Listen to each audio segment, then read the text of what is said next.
Presenting radio's foremost laboratory of new writing and production techniques, the Columbia Workshop.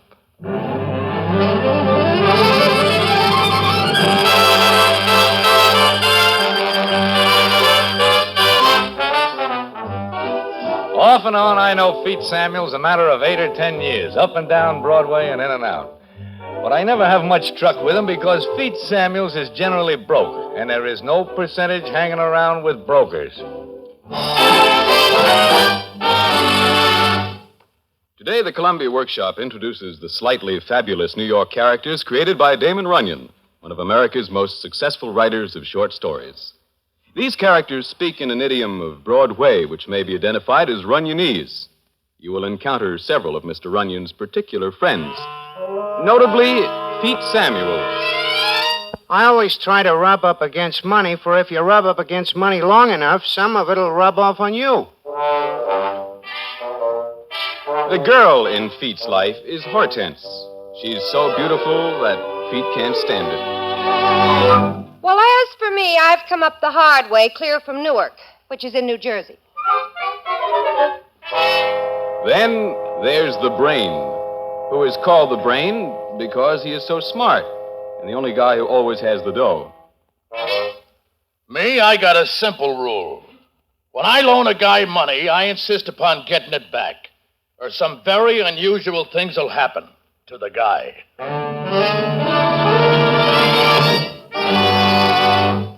Pretend like now it's Mr. Damon Runyon himself to explain the story of A Very Honorable Guy.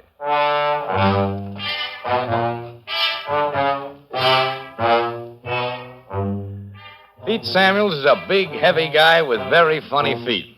Dave the Dude says Feet wears violin cases for shoes. Of course, this is not really true because Feet cannot get either of his feet in a violin case, unless it is a case for a very large violin, such as a cello. The remarkable thing about Feet's feet is they go off in different directions under him, very sharp. So if you see Feet standing on a corner, it is very difficult to tell which way he is going. As a matter of fact, the boys make small wagers on this latter proposition from time to time. Well, Feet is in a nightclub called the Hot Box, dancing with a showgirl called Hortense Hathaway. Hortense is a big blonde with plenty to say. She is standing on Feet's feet as if she is on sled runners, and Feet never knows it. He only thinks the old gondolas are a little extra heavy to shove around this night, because Hortense is no invalid. In fact, she's a good, rangy welterweight. It's plain that Feet is very fond of her indeed, and it takes plenty of dough to be fond of a doll like Hortense. She's one of those babies who is never happy unless she covers 5 hot spots in one evening. Hortense, these are such moments as I go for when we are strictly cheek to cheek. That is nice, Feet, because I'm having the same thoughts myself. And the fact that you are extremely lovely tells me I'm the envy of the joint. That is certain. From what I see, there is very little class here tonight besides us. I've not noticed because I'm only thinking about you. To the rest, I'm unconscious. Feet, Yes, sugar?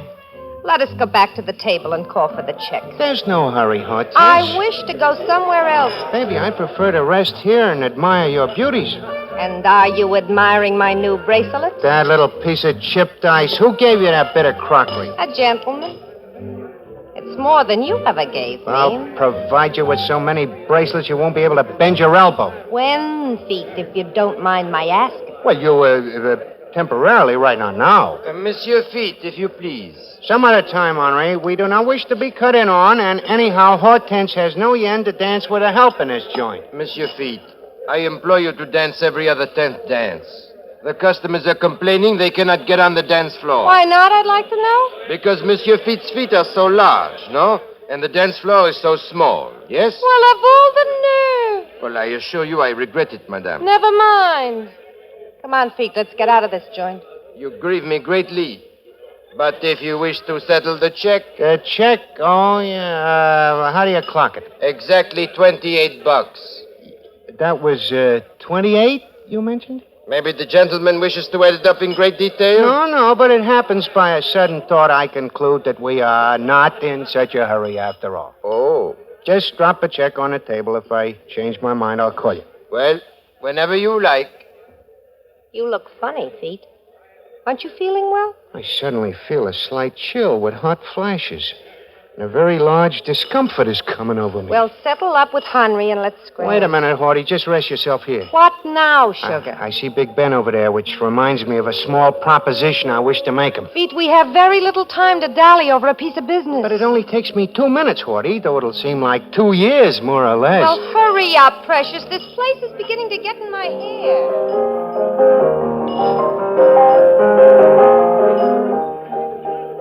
Hello, Fate. Glad you came over. Oh, Ben.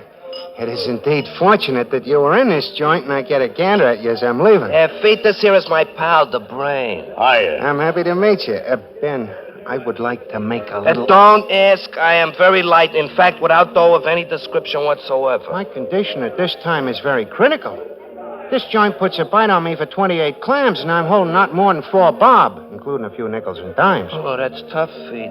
Yeah, but look, the Brain here runs a modest financial business. Very modest. My luck must be changing to steer me into such a windfall. Hey, you hear how light Fate is, Brain? Maybe you could stake him to a few slugs here. No, I ain't so sure it's a safe investment. If I am not in such critical shape, I will take offense at such a slurring crap. Fate is a very honorable guy, Brain. I will guarantee him personally. Why you need this dough? To tally up with Henri here and round off a few outstanding odds and ends. Fate always makes good. His reputation is perfect. I managed to get along for many years now. As a matter of fact, I had to make my own living since I'm 11 years old. What'd you do before that? Maybe he was going to college. Go on, slip him a few skins. Ordinarily, at this season, I will be in Miami or Havana with the other hands, making myself a little honest scratch at the tracks, counseling the citizens of what horses to bet on. But since I trip over this doll, Hortense Hathaway, I decide to stay here for the pinochle, especially since I win this all-wool overcoat off of Nick the Greek in 2 rounds of casino.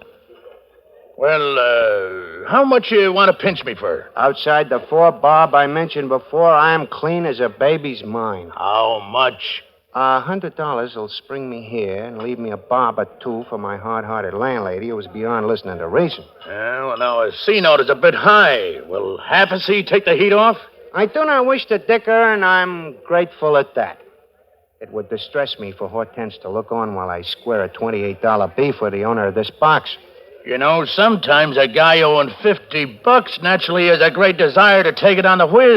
Fate is not going to do such a thing as long as Hortense is around. I can see one hair of her head is stronger than the Atlantic cable. Oh, well, now, I'm very glad to hear this. All right. I expect the half a C to come home Monday night, 6 sharp, plus $5 interest. That's very little time to round up such a sum, but I'll give the proposition plenty of attention. A little bird tells me you're sometimes negligee about your obligation. I, too, hear these lies about Fate, but at least half of them are untrue. He is not so bad as many thousands of citizens think. Yeah. All right. Okay, here's the 50. And remember, Monday night, 6 o'clock, or I'll be very impatient. I will keep it in mind. Good evening. I'll lay 200 to 100 that this pancake I just saved from rack and ruin don't pay off in time. I'll take it.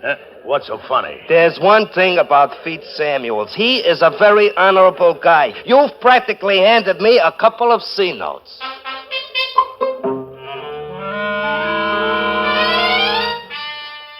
It comes up Monday. Feet walks into Mindy's restaurant, where he sees Big Ben sitting at a table putting on the Irish stew, which is a dish he is very fond of. How are things, Ben? So, Fate. Sit down. Thank you. Hey, you look kind of chopped down. Is anything wrong? More than usual, I mean? I'm disgusted with being broke. I never have more than a few quarters to rub together in my pants pocket. And the toughest thing of all, I am in love. I'm in love with Hortense. Hortense? Well, Hortense is nothing but a... Stop right here. I will not have her called the big baloney or whatever else big you're going to call her because I love her. I cannot live without her. In fact, I do not wish to live without her. Does Hortense know you feel this way about her? No, and I'm ashamed to tell her because naturally she'll expect some proof like a diamond bracelet.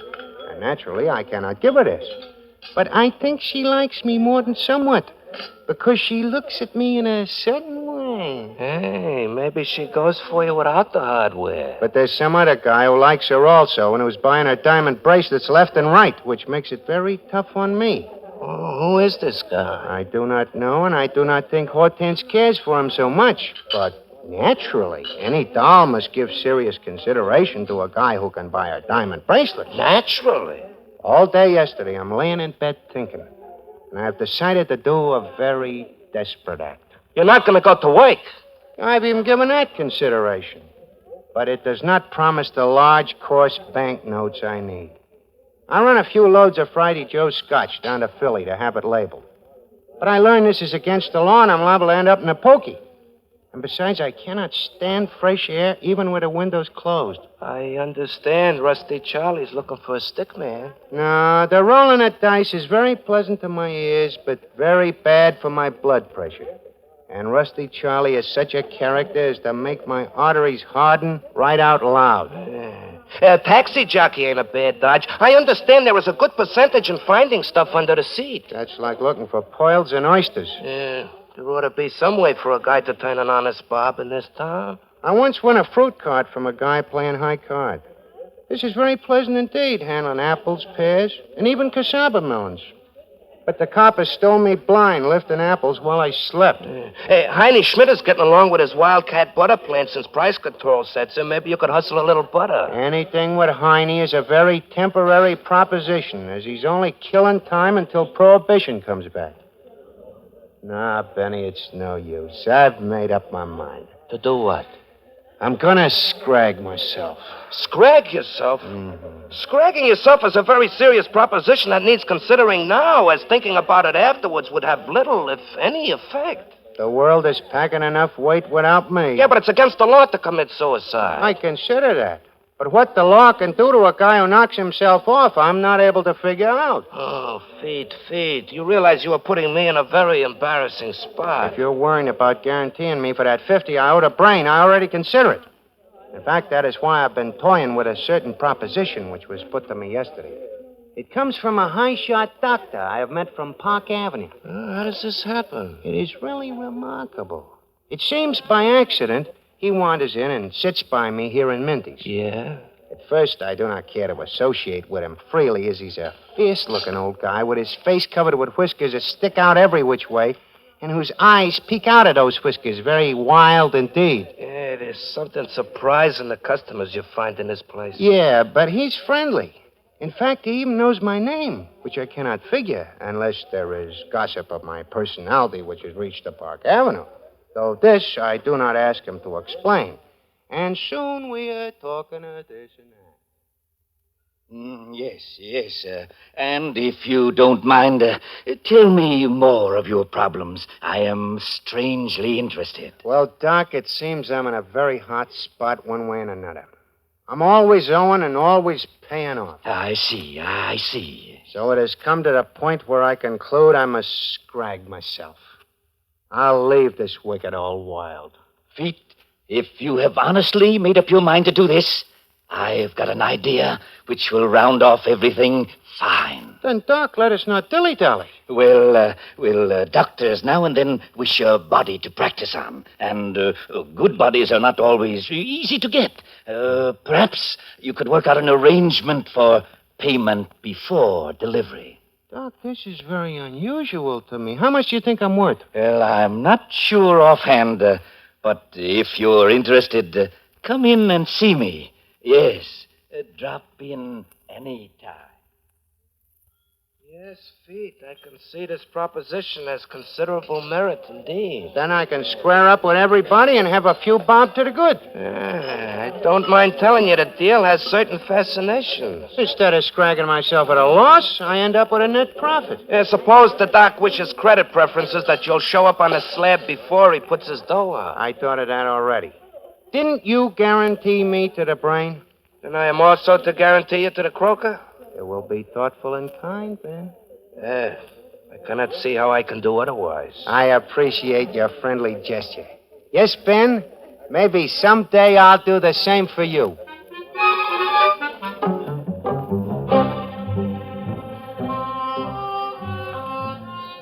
Personally, I feel very peculiar at this moment. I have never been in this kind of establishment before. For our purposes, it is extremely high class. That also makes me uncomfortable. Ben, Yeah? how much do you think my body will bring, as is? Well, I figure, considering the shape you're in, 200 at least. Why, that's a piker's price. As big as I am, I ought to be worth at least a half G, dead weight. Well, maybe they buy bodies by the pound feet. I frankly do not know, as I am a green hand at this kind of a deal. Here is Doc Bodica's office. Leave us go in, huh? Well, We would like to see Doc Bodica. is he expecting you? Personally, I'm not sure, but... It doesn't matter. He probably won't see you anyway. Sit down. Thanks. What a gruesome-looking Jew. Which is the patient? He is. I'll fill out a card for him. Name, please. Feet Samuels. The doc knows me. Oh, has the doctor treated you before? No, but when he does, I'll be kind of a special case. Well, I must warn you that the doctor takes very little practice these days. That's what we want to see him about, some practice. And I've already had some talk with him about a matter which is very important and somewhat urgent. Oh, well, all right. You can go in. Go through that door. I'm much obliged. Hi, Doc. How do you do, gentlemen? Yes. Come in. Doctor, I've come in answer to your proposition. My proposition? Oh, yes, I remember. You are Feet Samuels? Uh-huh, and this is my pal, Big Ben. Oh, yes. Very nice. Likewise. My, I am glad to see you. You've struck a windfall, Doc. I beg your pardon. I mean about your practice. We've got what you're shy of. Really? Yeah, something to practice on. Doc, it's a deal we talked about yesterday. Oh, I see. Yes, of course. Then you have thought it over? I've given the matter considerable weight. Due to circumstances beyond my control, I have got to scrag myself. You need some practice, so it's a good promotion all around. Well, while I regard it as a very remarkable opportunity, naturally there are a few questions to ask. Well, Doc, it's a bargain at any price because Feet's body will afford as much practice as two run-of-the-mill bodies. But how could I be sure of getting a delivery on him? Oh, Feet never runs out on a deal, and I will personally guarantee delivery. If he welches, he will never be able to live in this town amongst high-class people. He'd have to come through or go away forever. You'll guarantee that? Right. But we're kind of getting ahead of ourselves about price. How much? 500? Absurd. I'll give $100. I do not wish to peddle myself at bargain basement prices. If I'm not pressed for time, I do not doubt I could get at least 4 C's by shopping around a little. Yeah, perhaps. But you must knock off something for defects. Take your head, for example. It's shaped like a Bartlett pear. Oh, that's nothing. He wears his hat a little tight. If I could get that cowlick combed down, you would not consider my head pointed. Yeah, make it 300, Doc. Feet has never had an operation. You get everything. Tonsils, adenoids, and all. This ain't nothing. $8 worth of gold in my teeth. Well, if I can have him with his shoes on, it's a deal. They'll be fine to plant nasturtiums in. You got the money on you, Doc? Yes, but when do I get the body? Just as soon as Feet's through with it. Not later than March 15th. Can you make it by then, Feet? Yeah, that'll give me time to clean up a few odds and ends. Okay, then it's in a date, Doc. And thanks for helping us out. Yes. Don't forget March 15th. Okay, Doc, I'll remember. With such enthusiasm for my body, I suddenly find myself working up a case of hyperacidity. Don't talk yourself into something, Feet. After all, you should enjoy yourself these last few days. Well, if that is so, I figure I should feed myself up a little so I don't cheat the doc on weight. Feet, it is true what they say. You are a very honorable guy. That is the kindest remark I hear all day. After you square up with the brain, what are you going to do with all that sugar? Well, maybe I should slip a bracelet or two on Hortense, and then... I hear Long George is playing a little low ball over Mindy. Might risk a few bob at Long George to see if my luck is holding. I got a hunch when you get 3 C's from Doc for what we passed off as a body, your luck will stand at least a chucker or two. This is a solid remark you make, Ben. I would like to run a sum I am now holding up to maybe a half a G. At least. Then I could toss the boys a farewell wake and leave a few mementos to Hortense before old Doc Bodica forecloses. What you say makes sense. And a good wake at the hot box would be very pleasant. So let us go find Long George and investigate this hunch.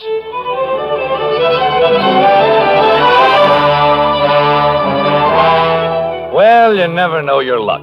Every type of business Feet engaged in that week, he came out on top. Roulette, chocolate, dice. Hey, you had her in the stove tonight, Feet. Don't crowd me, Ben. Don't crowd me. Stud poker. Raise you 100 without looking. This I gotta see. The nags. Hey, look at that, Feet. One couldn't come up from behind and done it. Of course, I bet on him tonight.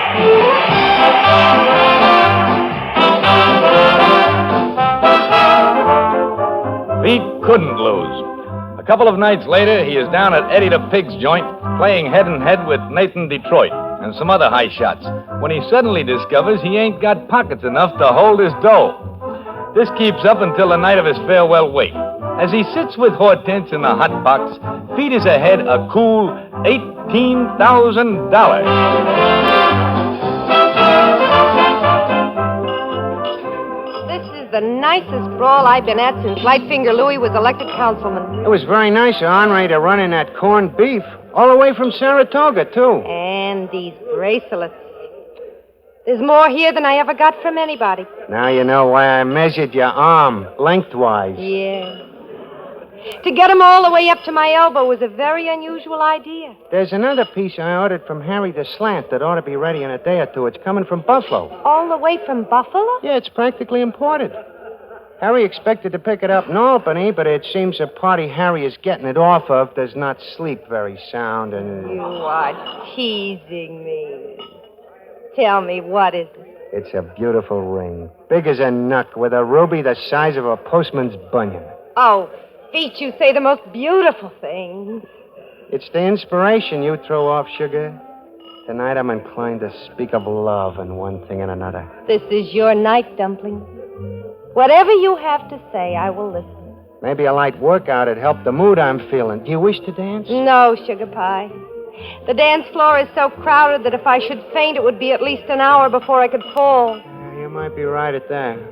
Feet, you don't seem exactly yourself tonight. Is something disturbing you? It's the date, I guess. March 15th. Do you mind if I ask you something? No? Ask. How come you're so well-heeled all of a sudden? Well, 2 weeks ago, I closed a deal which nets a little scratch, and every day since I've been doing nicely, which includes beating Long George at lowball. Until now, I hold 18 G's. Uh-huh. That reminds me. Have you ever considered settling in with an ever-loving wife to keep you company? If it were not for this deal I speak of, I would put up such a proposition to you. But certain commitments choke off entertaining such an idea. I could learn to love you, Feet. Especially with all that sugar you're holding. I would dearly love to shake hands with you on a matrimony proposition in which I could haul off and marry you. But I am figuring all the time you were going to tie in with this other guy who's been tossing all them bracelets at you. Such an idea calls for a bicarb. While it is true I collect a few tokens from him, I will not marry him if I have to go back to jerking sodas. Such a remark warms the crackles of my heart. Pardon, Monsieur Feet, but there is a gentleman at the table with Monsieur Brain and Monsieur Benny who wishes to see you. Toss him out for crashing a private wake. Now, Sweetie Pie, what were you saying? I better see what this guy wants. I'll be back before you can polish off a boiled potato. Well, hurry, Sweetie.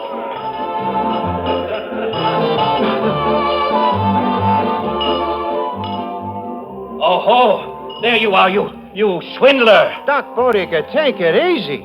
This wake you crashed is my final send-off. March 15th isn't up for at least 15 minutes, and my watch may be a little fast. Hello, Ben. Hello, Brain. I guarantee delivery on you, Feet. Yeah, and I understand this croaker bought you when you were flat. Now remember, if he didn't give you that dough, I'd have been out looking for you for that half a C. What you say is true, and Doc here knows only yesterday I offered to buy myself back for 5 C's, a clean $200 profit to Doc, but he won't budge. I do not wish to sell you back to yourself. Your pear-shaped head fascinates me, and your facial expression is not unlike the missing link. Besides, I want your shoes for my nasturtiums. Now, I know you don't want to spoil the party by taking a powder and putting a black mark against your credit fee. I put the proposition up to a lawyer who tells me he does not think the deal will hold up in court. But I do not wish to go to court because the last time in court, I'm held as a material witness for 10 days in the clink. Well, personally, I consider this a very dishonorable idea. What with me and Benny practically underwriting this proposition, the least you can do is to turn up on that slab as per agreement. I must admit that since I'm in front 18 G's, the proposition has lost some of its appeal. In fact, all of it. You have less than 5 minutes. Yeah, so you won't feel self-conscious, Feet. We will turn our backs whilst you kick yourself off. Sure, a sidle of Friday Joe's homemade scotch will get you under the deadline. Say, Feet, what's the idea of letting me... Oh, you. My darling little lambkin. Hortense, I see you already know Doc Bodecker. Know him. He's the lug that's been giving me those bracelets, trying to induce me to matrimony. This changes the odds. This scratches the horse. Park yourself, Horty, right here by me. Things may be looking up. The situation is unchanged, except your time is up. What's he talking about? It's like this, Horty. I peddle myself to this guy for 3 C's, so I have a little tour to get you a few trinkets and eat out for a few times before I scrag myself. You do this for me? As I live and take a few last breaths, that is why I dodged the matrimony proposition you made me tonight. Nobody I know ever makes such a sacrifice as to hock their body for me. Never mind this deal. This old fool was pulling a fast Now, one. wait a minute, Scram Hortense. you before I chuck a moth in your whiskers. You don't look so good, Doc. The guarantee's off. Now, wait a minute, my friends. I am a widower of long standing and not a crackpot, as you may suspect, although I have relatives that will give you an argument on the latter point. You see, I fell madly in love with Hortense when I saw her play the part of the sunflower in the Scandals. When I arranged to have Feet Samuels come to my office 2 weeks ago, I had the idea that if I make a deal to buy his body, he will wait until the time comes and then run away and leave Hortense for me. When I heard he was here tonight, I thought I could frighten him into leaving. The proposition has taken a funny twist. If Feet will give me back my money and Hortense will return the presents, I would be happy to forget the whole thing. Well, now, that sounds like a reasonable offer. Here is your 3 C's. Thanks. The bracelets I keep. After all, I put in a lot of time with this foul ball. Then let me have just one little bracelet. There's a beautiful hat check girl at a certain nightclub that I may wish to marry. I'll just hold on to it till she says yes. Then I'll give her one little bracelet as a wedding present from you. To me, to her. Thank you, Hortense. All right, come on, Doc. Me and Benny will take you over to Mindy's for a cup of coffee and a Bismarck herring. Goodbye, Hortense. I shall always remember you most fondly. Don't linger, you two-timer. So long, boys. And that's so long, Pete. Be seeing you. So long. Alone at last. Now, what were you saying? Now that my health is again worth considering, let's get out of this smoke pot. Not till you tell me. It was about love. Remember? Oh, yeah. Well, let's see if I can find the words. Say anything. I'll answer yes. Well, when I first seen you, I fell in love with a pretty face. Now I wish to marry the whole girl.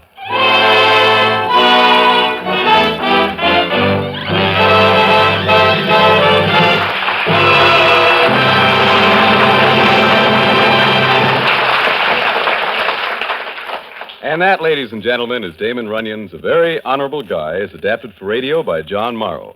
The original musical score was composed and conducted by John Gart. The cast included John Gibson, Elspeth Eric, Ed Begley, Jack Hartley, Joe DeSantis, Larry Haynes, Millard Mitchell, and Janet Fox.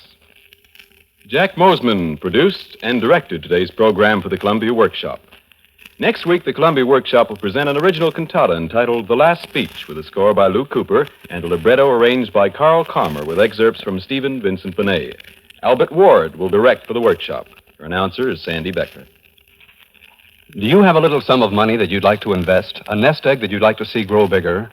Maybe the stock market has looked pretty good to you lately, but nobody knows how long it'll stay that way.